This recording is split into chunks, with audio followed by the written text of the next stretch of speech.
Breaking news for you tonight.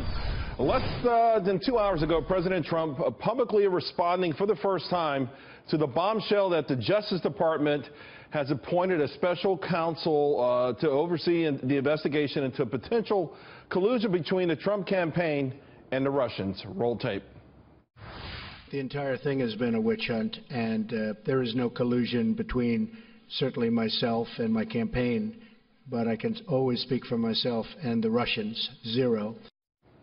Joining me now, Congressman Jody Hice. Congressman, thanks for joining us. First of all, I want to talk to you about the sound we heard with President Trump there. But earlier today, Deputy Attorney General Rosenstein had a meeting in the Senate, and as the senators filed out, we heard a whole lot of different things. Now, you put out a statement about all of the things going on. First of all, your impression on what Rosenstein had to say today.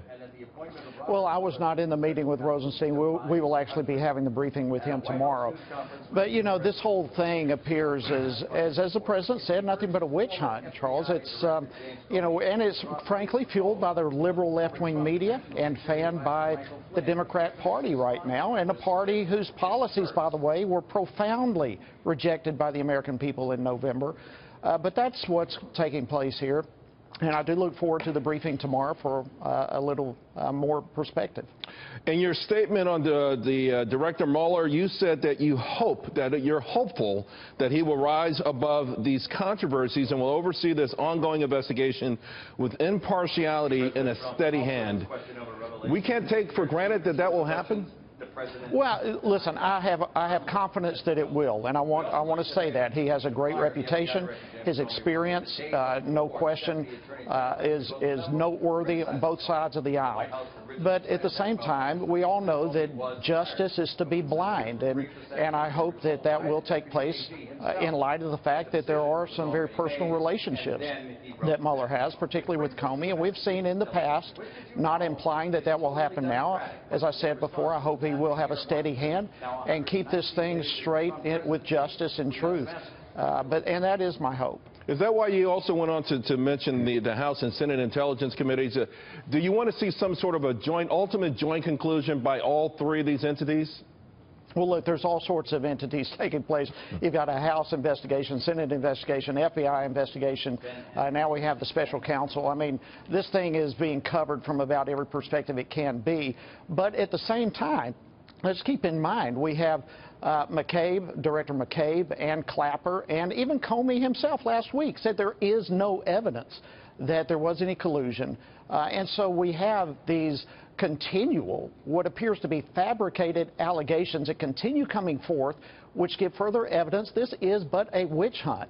And it's the obstruction that's taking place right now, and the destruction is indeed divisive, and it needs to come to a stop.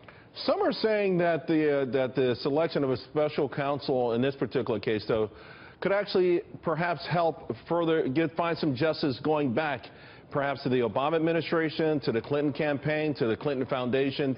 Is it your hope and possible belief that maybe the scope will be widened beyond just you know, what might have happened with Michael Flynn and some others, and look a lot further, because essentially what we're talking about is connecting dots that certainly go back to the past administration. Hey, listen, great point, Charles. Yeah, listen, we all saw, where was the outrage? Where was the outrage when Obama was speaking to the Russian president before his second election, where he virtually was pleading with the Russian president, saying, be patient till the next election, and then we can work together, whatever he said, but certainly giving the appearance of collusion. Where was the investigation there? Where was the outrage? Where was the outrage with the Clinton email scandal? Where was the outrage with Fast and Furious? So, I mean, these things go on and on and on, and now we have what seems to be fabrications that are taking place with people under testimony, under oath, declaring that there is no evidence in this. Finally, I got to let you go, but before I do, any thoughts on Joe Lieberman potentially becoming FBI director? Hey, we'll see how that goes. I just heard about it a few moments ago. And so we'll see how that goes. Okay. Congressman, always appreciate you coming on this show. Thank you very much. Likewise, Charles. Thank you. All right.